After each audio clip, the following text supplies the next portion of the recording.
Good morning, everybody. Welcome back to Paul Ricard. Sunday's action gets underway here with the International GTOpen, their second qualifying session of the weekend. So all of the drivers who didn't get a chance to qualify the car yesterday will do so today. The drivers you saw in the second half of yesterday's race back at the wheel for this half-hour qualification session. As many laps as you like.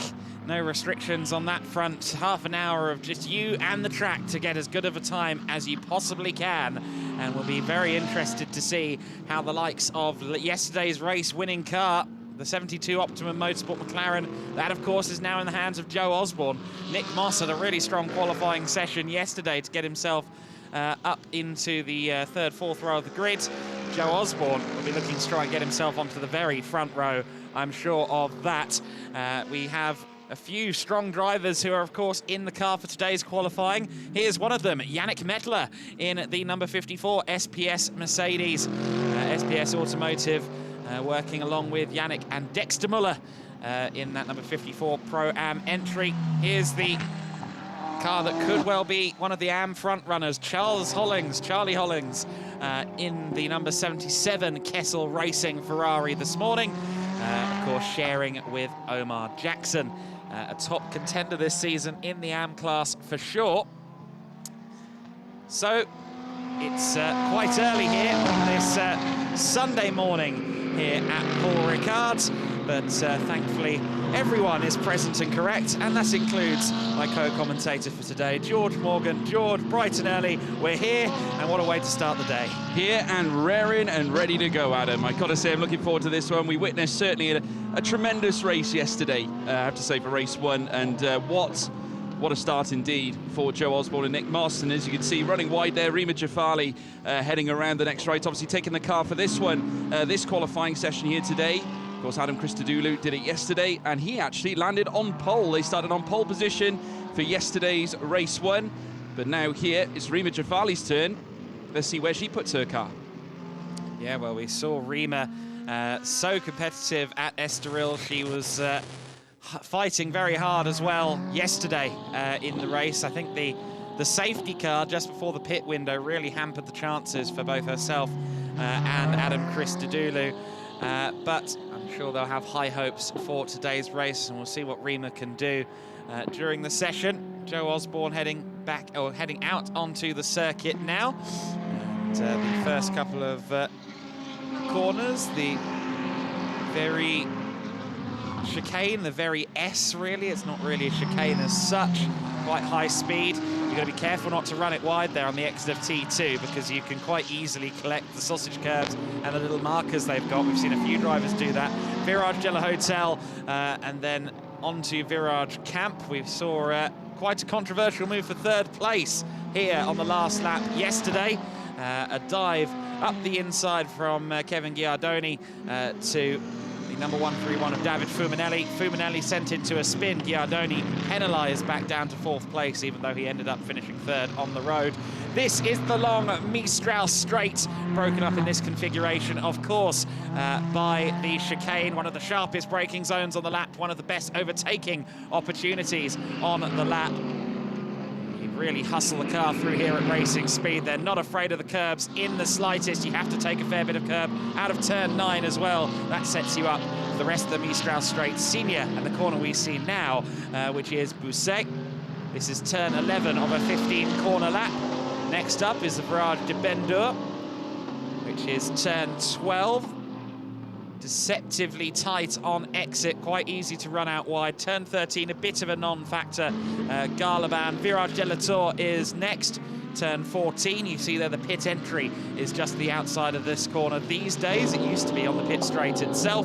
Turn 15, the final corner, the Virage Dupont. And you see there that Rima Jafali wasting absolutely no time there. She's actually out there on circuit with Janine Schaffner. How great to see Janine and Rima there running in tandem in their Mercedes AMG GT3s. Two drivers with fascinating backgrounds. Of course, Rima, the first ever female Saudi driver to have a racing license. The first Saudi racing driver, and now running the first Saudi team as well, along with a great crew of members here at FIBA Motorsport, and then you've got Janine Schaffner, the former skydiver photographer, class winner at the Nürburgring, class winner here as well, previously in International GTOpen in seasons gone by, and such an incredible personality in the paddock. And George, you have experienced that firsthand, as have I, meeting Janine in the paddock. She's certainly an exuberant individual. An amazing character, and what a story as well. You know, looking at Rima Jafali's story of now formulating her own team, FIBA Motorsport, of course, who have officially, I'll say, made their debut here at Paul Ricard. Obviously did drive under the colours in Estoril, but they've come here now this weekend after the great announcement that was made last week. Of course, now we've witnessed Janine Schaffner in the car as well, and she herself a valiant trendsetter too. An amazing history in terms of what she's done in terms of extreme sports, and obviously her husband obviously doing some very busy things in the space program side of in the side of things too. We're just witnessing on screen now this man, first time on track. It's Max Hofer here for the House Motorsport team. Yeah, Max Hofer obviously did have a chance to do some running on Friday in free practice, but in terms of Saturday, obviously didn't qualify the car, hence he's out in this session. And unfortunately, we believe it was some kind of fuel issue, fuel pickup or something of that nature on the number 3 Audi that you just see in shot there. I guess it's called Lisa, looking at the back of it. That car did come to a grinding halt, unfortunately, towards the end of Dino Steiner's lap. Dino Steiner's stint in the race, I should say, and Hofer was very disappointed not to get a lap in. Thankfully, he is getting laps in now, a 2:02.505 that time across the line. We know that better pace can come. It was a 2:03 that netted pole position for Adam Christodoulou yesterday. However, we will see the pace go down and down as the track warms up, as the session goes on. And I have to suspect that Max Hofer is one of the favourites to be right up at the sharp end. House Motorsport know what they're doing with an Audi GT3 car, and Max Hofer is an exemplary talent. Here is Joe Osborne, I think I could say, speaking of exemplary talent there. Joe with a long tenure in GT racing, and we saw a brilliant performance out of him yesterday in the closing stages of the GTOpen race to take the win for both he and Nick Moss, the pairing who were in Pro-Am last year, up to Pro this year, and they are more than worthy of facing the challenge, as we saw yesterday. They're currently the championship leaders, in fact, by 6 points, courtesy of the performances they've had so far. 6/10 up after 2 sectors. Did run a little bit wide there at turn 10, so let's see whether the lap will stand or not. We've seen a few instances of track limits violations at turn 10 specifically. Very easy to run wide at senior. Osborne through turn 12 and now 13 as well. Garlaban onto the Virage de la Tour and onto the brakes. Braking almost while still on the curbs going into 14, and that can be very hairy indeed, but very well executed around the final turn. Power down, again using all of the curb and a little bit more. And Osborne will cross the line for his first competitive lap, and it's a 2:01.586, so almost a second quicker than the lap we saw from Hofer a few moments ago. So Osborne lowers the benchmark that little bit further, and that Optimum McLaren really is looking well sorted. It certainly is, and as you say, perfectly validated their approach to Pro class this season, moving up from the Pro-Am category, and they show that they're here to stay, they're here to fight. They won yesterday, and we actually saw Nick Moss earlier on, and he was jubilant, absolutely delighted, certainly with their performance yesterday. Obviously, they were in the fight at Estoril as well, battling with the likes of Leonardo Polcini in the Team Oregon Lamborghini, and this time, though, it was the Optimum McLaren on top spot. So now we're watching Osborne top of the timing sheets right now. David Fuminelli moves into second place as well as part of the Pro-Am category, a purple Sector 3 to his name, approximately 4/10 off from Joe Osborne's time. And then you've got Korzanowski there in P3, so Max Hofer now down into P4 as things stand.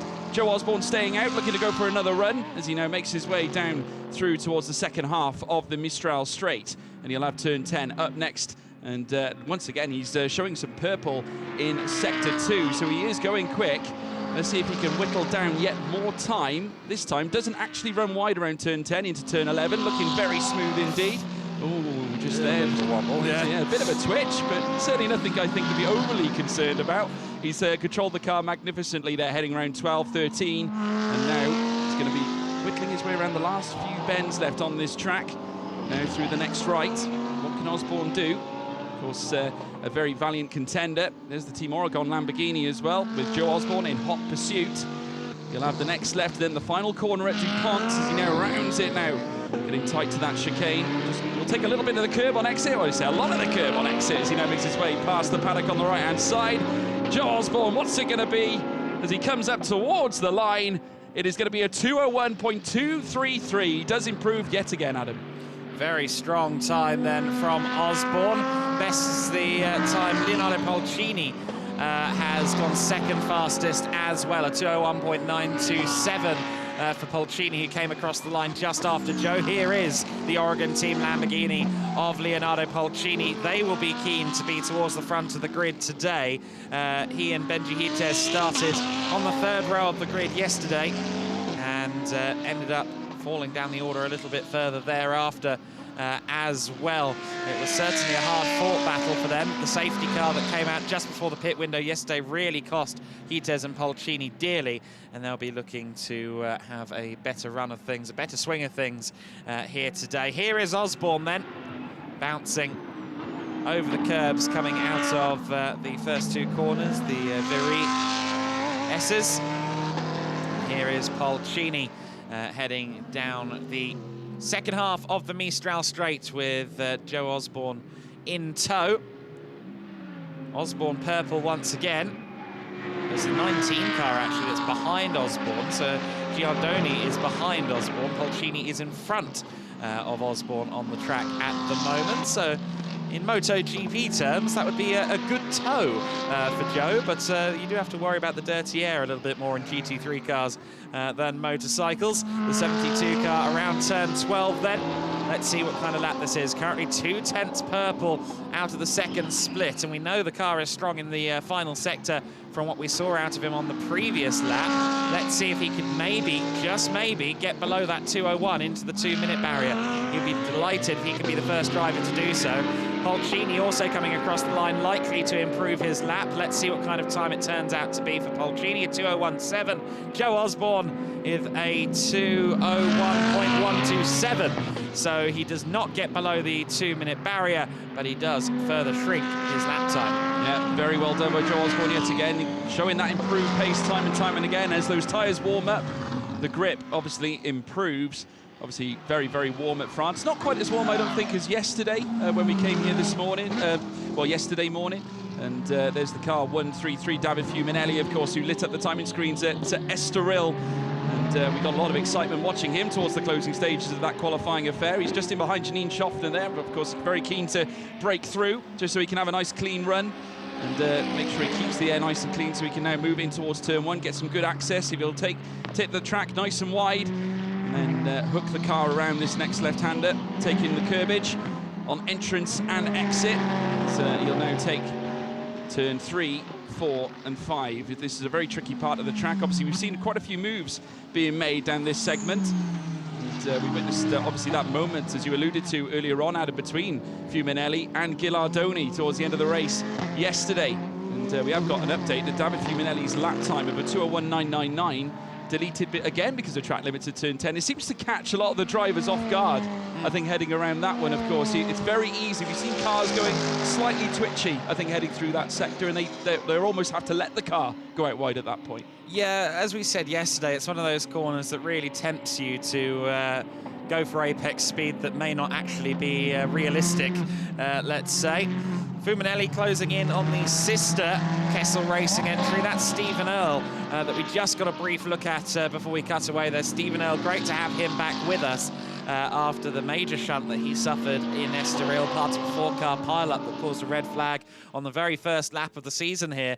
New chassis for the team. They had to completely scrap the old one, sadly, but great to see Stephen back with us, currently down at the bottom of the timing screens.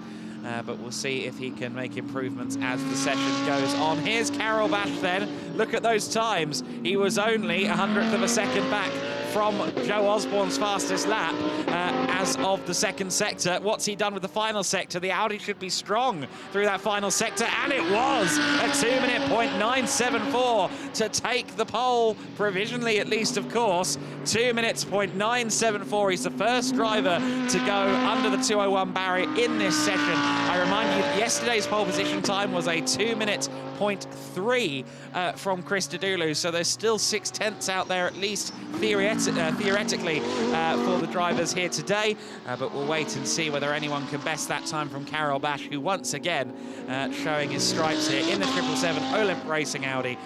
What a bright young talent. Yeah, and they were part of a real thrilling fight yesterday as well. Of course, they scooped up a Pro-Am win and had the fortune of interviewing Karel yesterday afternoon, and he was absolutely delighted with his performance, and of course him and his teammate and of Marcin Jedlinski, but certainly Karel Bash showing once again his true pace in that Audi, hooking together a wonderful string of sector 2 and 3 to get himself on top spot. And there you can see the pictures of the Olymp car making its way through.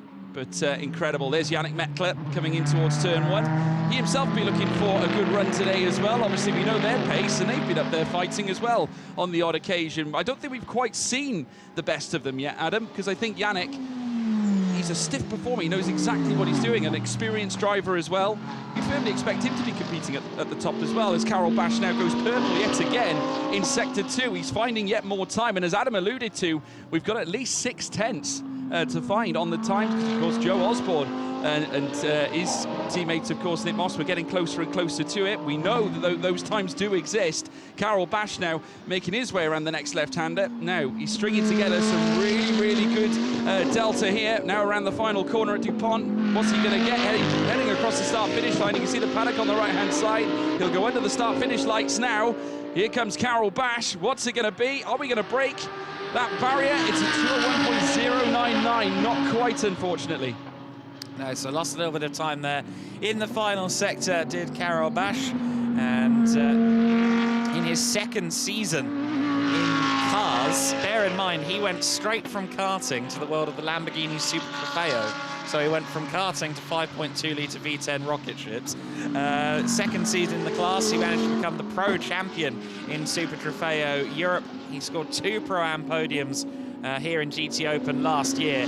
Karel Bash really is one of those drivers that you suspect is going to be here for a long time at the very sharp end of our grids. Back in his karting days, I alluded to this last time out at Estoril, he defeated some serious names, including the likes of Lance Stroll, Théo Pourchaire, Marcus Armstrong, to name just a few of his contemporaries, adversaries, and those that were left behind him at times on the karting circuit. Such a talented driver. Great to have him with us again in 2022. Here comes Rima Jafali. She crosses the line for a 203.335, still 10th overall at the moment, which is a really good time, looking at some of the experienced names behind her on track at the moment, the likes of Charlie Hollings, who has raced at Le Mans, taken GT Championship victories across the UK and Europe. Adam Osaka, who's one of the most experienced hands here. Martin Conrad, he won Bathurst 12 Hours just last week. There are some really great names up and down the timing screens here, and great to see Rima Jafali right in amongst it at the moment. Let's see what this first sector looks like for Rima. 1.2 seconds off the qualifying pole time in that first sector. Could still be an improvement for her, though, as the lap goes on. With a little bit of a tow as well from her fellow Mercedes, Janine Schaffner. Once again, that might also prove to be handy as long as she can get past before the chicane. So then we're looking at Kevin Giardoni, who's just on an out lap at the moment in that number 19 Oregon Team Lamborghini. A head-turning car, that, the Oregon Team Lambo. They make sure their cars are distinct. They've been wearing these colours in every category they've done for many years, and despite the fact they are such a tenured team, they've been around as long as I can remember, certainly, looking at well over 20 years, and the Oregon team weirdly, this is her first ever season in GT3. In spite of the massive tenure they have, it is their first season in GT3. But George, it is a stunning looking car. It is, and we saw them, well, certainly the other car of Leonardo Polcini and Benji Hites take the 2 wins in Estoril.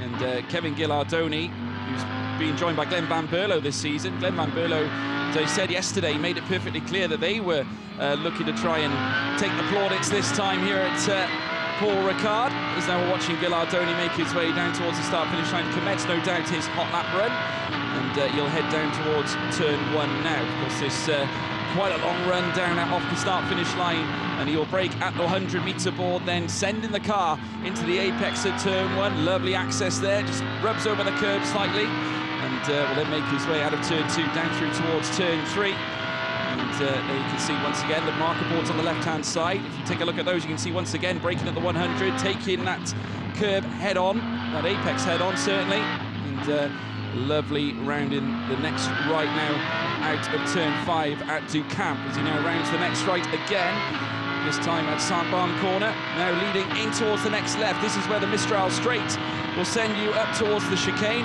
midway point through this long straight. And as Adam said earlier on, a very advantageous point for overtaking. We saw quite a bit of it yesterday, obviously. In fact, quite a few places here at Paul Ricard where you can make successful overtaking. We saw it in the first sector, the second sector and the third sector. So we've got plenty of opportunities, and I'd imagine there'll be plenty of drivers looking to exploit those opportunities as we head into the race later on this afternoon.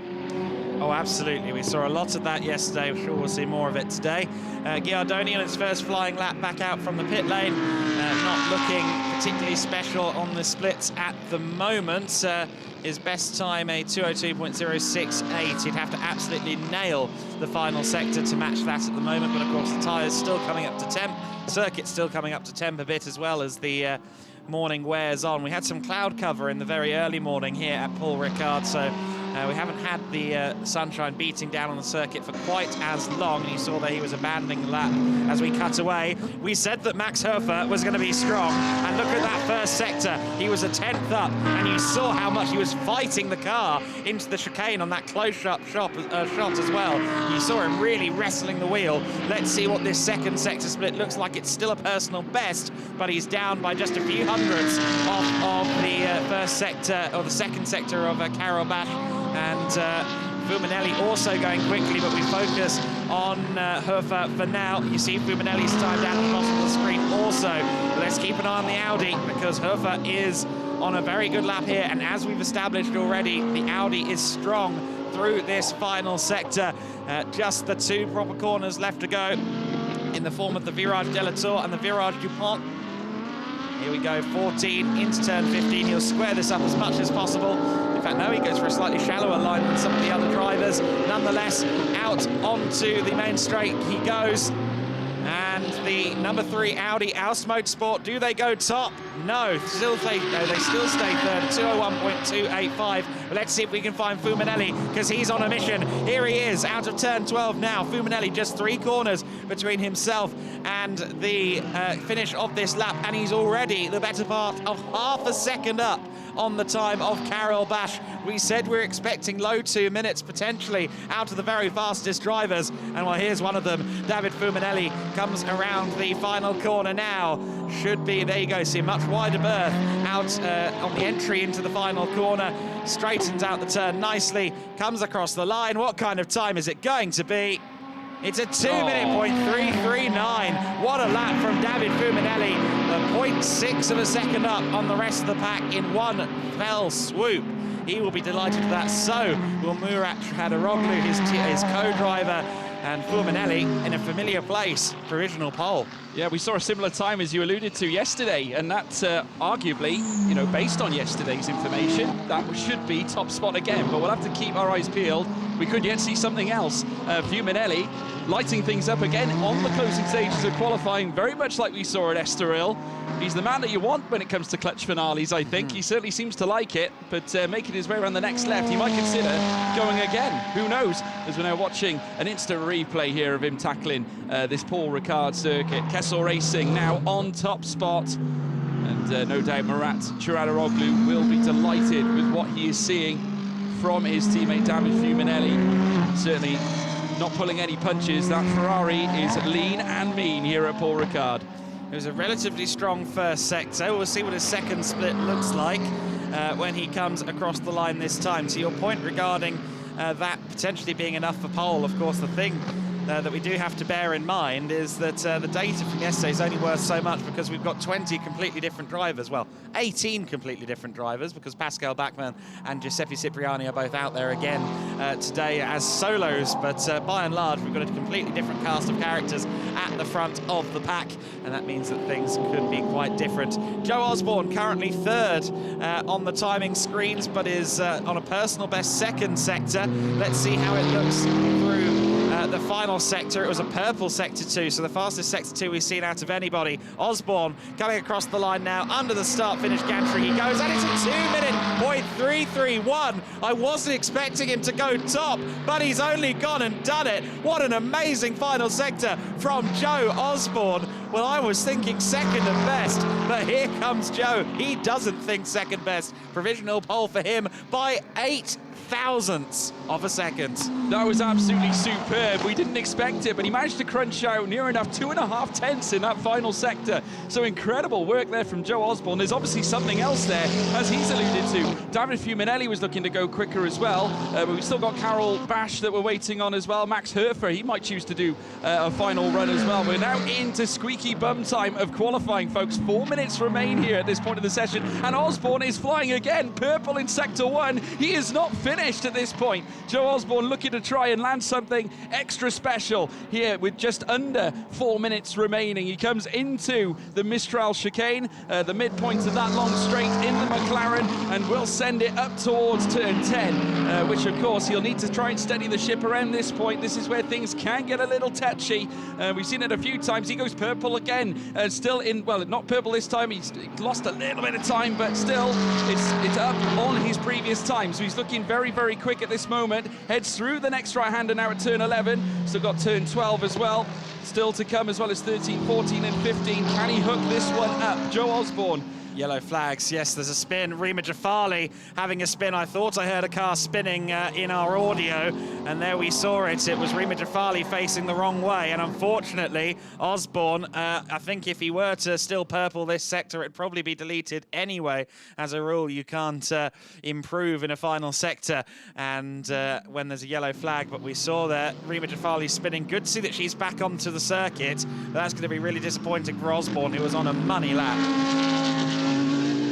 Yeah, he was indeed, and it'd be a big disappointment heading into the final moments of that lap, but I'd imagine he'd want to go again. Carol Bash has in fact gone quicker as well in the first sector, and unfortunately I think lost a little bit of time heading into the back end. Actually listed a 2:0.859. Of course, we've seen 2:0.3s up to this point, so of course you'd expect there to be a little bit more there from Carol Bash. I'd imagine David Fuminelli as well out on track. Here's a replay of Rima Jafali's onboard. It's of course relation to the spin. Oh, just caught maybe a little bit too much of the curb, just unsettled the car there slightly, Adam.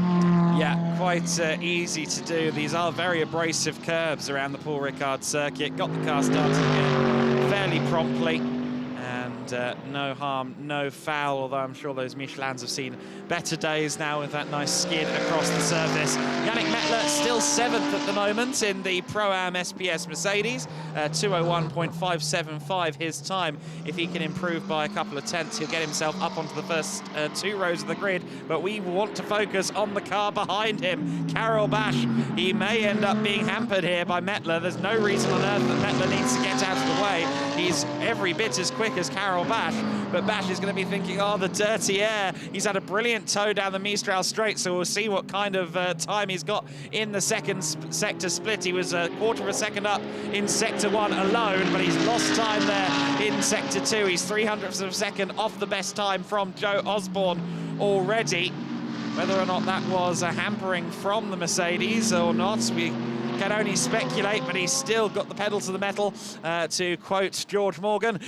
Joe Osborne coming back into the pit lane, and having had a couple of goes at going a little quicker, it seems as though he's decided that that's all she wrote. 50 seconds of the session left to go. No time, of course, for another flying lap. we will soon see the checkered flag out. Here comes Mettler, here comes Bash around the final corner. Let's see what their times are like. Let's see if Mettler improves. His sector splits aren't looking spectacular. Karol Bash, what kind of lap does he set? His 2:07.716, which is an improvement, but he stays third and he desperately wants to get by, and he goes for it. And this is, of course, going to be his final qualifying lap as well. But that doesn't sound like a car at full tempo to me. I think he might have backed out a little bit because he compromised the run through turns 1 and 2. But we'll wait to see what the sector split says. Bash goes through Virage de la Hotel and Virage de la Camp. It doesn't sound like he's attacking the throttle pedal as he has on previous laps. But what does the sector split tell us? It tells us that I was about right. 1.4 seconds off in that first sector, so Karol has backed out of an attempt. So then, Joe Osborne looking likely to be provisional pole. There are still drivers, though, going around the circuit, everyone on their last flying lap. So let's see if anyone can match the pace. Look at Jamie Stanley all the way up to 5th place on your graphic there. Jamie Stanley in the number 55, the AN class AF Corsa Ferrari, well up the order. Great job, Jamie. Yeah, only a second off Joe Osborne's best time. That is really impressive from the AM category team. But there you can see Joe Osborne there, no doubt delighted to be in on top spot. 2:0.3 is a good place to be. And Fuminelli not far behind him, 8/10 back from Joe Osborne. Karol Bash, though, what could have been? I bet he would have wondered, obviously being stuck in the traffic. That final sector. Oh, he's gonna have some mixed feelings, I think, about that one. But here's Rima Jafali. Jamie Stanley, 4th place now. He's got up again. He's got ahead of Max Herfer.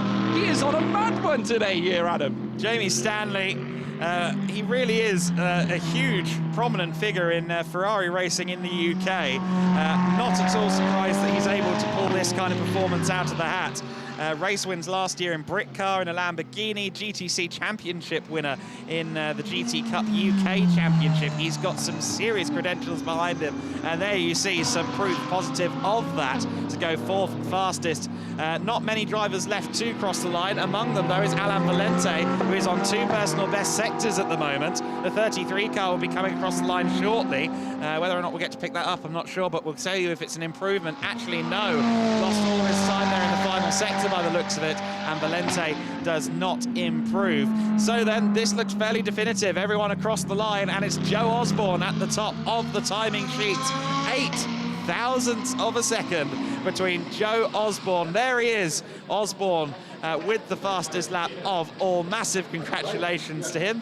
There's the photo speedy guys making sure we've got some photo documentation of Joe after that incredible qualifying lap. Beat David Fuminelli by just 0.008 of a second. Karol Bash for Olymp Racing Audi in 3rd place. Jamie Stanley, what a drive there towards the end to be well within a second of pole in the AF Corsa Ferrari. Max Hofer in the Aust Motorsport Audi 5th. Alain Valente 6th. Yannick Mettler was next in 7th. Kevin Giardoni down in 8th. Christian Koronovsky in 9th. And Leonardo Polcini rounding out the top 10. I'm not sure he'll be best pleased with starting down in 10th. Charlie Hollings in 11th place. Martin Conrad, the Bathurst 12-hour winner from last week, in 12th. Rima Jafali taking 13th in that session. Solid performance from Rima. Steve Jans there in 14th in the 911. Adamo Saker, the Get-Speed Performance boss, in 15th. Roman Zamian in 16th position in the 73 Kessel Ferrari. 17th Cipriani. Pascal Bachmann in 18th place. Then Janine Schaffner and Stephen Earle rounding out the 20-car order in that session. Well, Nick was delighted today after his win yesterday, and I'm sure he's going to be delighted with what we've seen from Joe Osborne today. Karol Bash, 3rd fastest, then the promising young Polish driver, again showing why he could well be one of the brightest stars of GT racing in years to come. David Fuminelli in 2nd place in the 133 Kessel Racing Ferrari. And then at the very top of the order, Joe Osborne, the pro-class McLaren. And I'm sure we're about to hear from Joe down in the pit lane and see what he makes of his performance here today. Joe Osborne, nice battle this morning for pole position, and you made it.